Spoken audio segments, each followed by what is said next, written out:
सितंबर के महीने में अमेरिका के पीटर नवारो का एक बड़ा अजीबोगरीब बयान आया था, जिस बयान के बाद पूरी दुनिया भारत को लेकर चौंक गई थी। और इस बयान के साथ ही इस बात का अंदाजा भी लगाना लोगों ने शुरू कर दिया था कि भारत में एक बहुत बड़ी साजिश की शुरुआत हो रही है, एक बहुत बड़ी साजिश की नींव रखी जा रही है।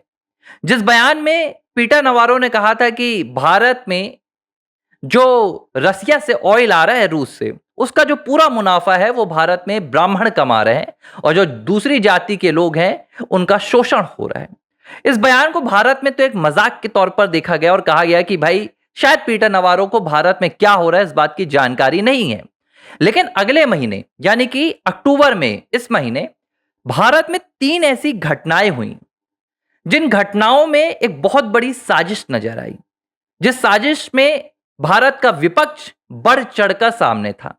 और अब इस साजिश ने सवाल खड़ा कर दिया है कि क्या वाकई भारत में ये जो 3 घटनाएं हुई, इन घटनाओं के बाद जिस लिहाज से भारत में विपक्ष ने भूमिका निभाई, इसके पीछे सिर्फ देश की राजनीति नहीं है बल्कि विदेश का भी एक हाथ है।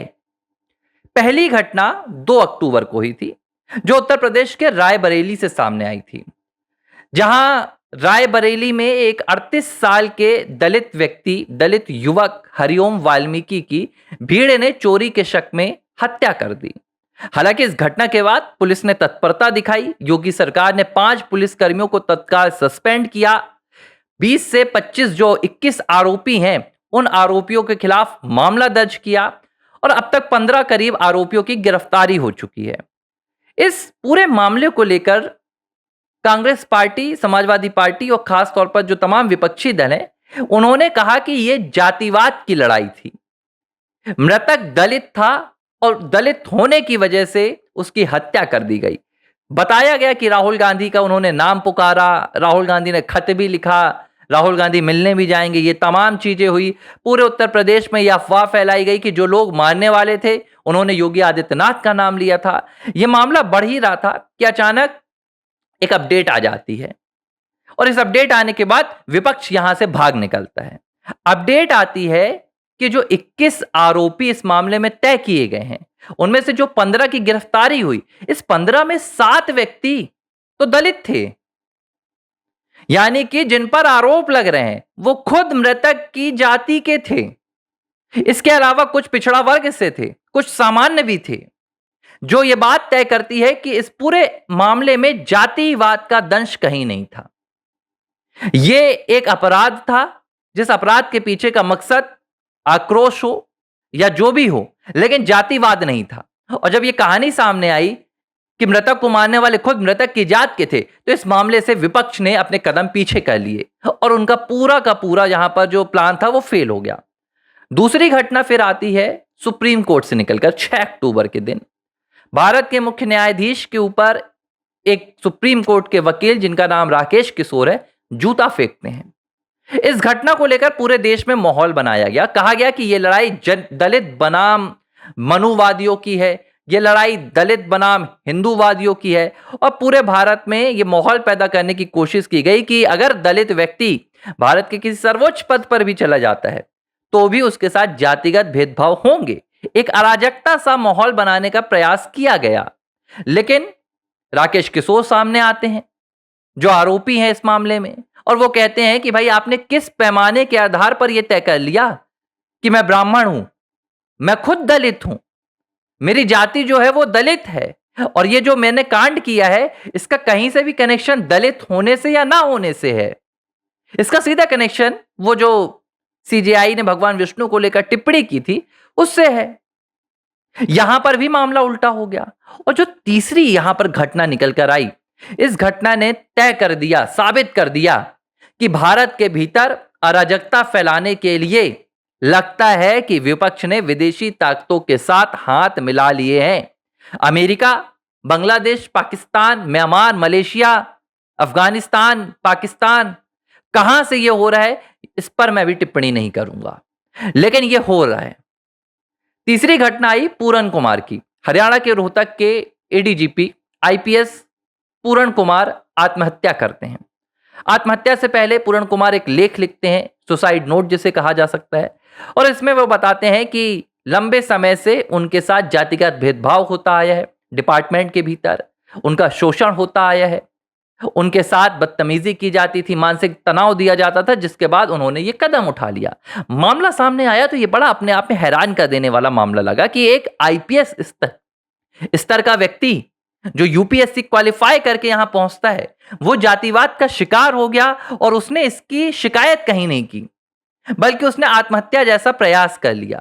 ये अपने आप में एक संदेह पैदा करता है, क्योंकि यूपीएससी के जो स्टूडेंट होते हैं, मैंने भी यूपीएससी की तैयारी की थी, वो हर एक मुश्किल से निपटने के लिए क्या सर्वोच्च उपाय होगा, क्या बेहतर उपाय होगा, पहले उसकी तलाश करते हैं, और आत्महत्या जैसा ख्याल उनके मन में आना असंभव होता है, उनकी ट्रेनिंग ऐसे होती है। लेकिन इस मामले को भी जातिगत और जातिवाद में तब्दील किया गया। राहुल गांधी पूरन कुमार से मिलने जाते हैं, सोशल मीडिया पर लंबा चौड़ा पोस्ट लिखते हैं और कहते हैं कि भारत के करोड़ों दलितों के साथ यही हो रहा है।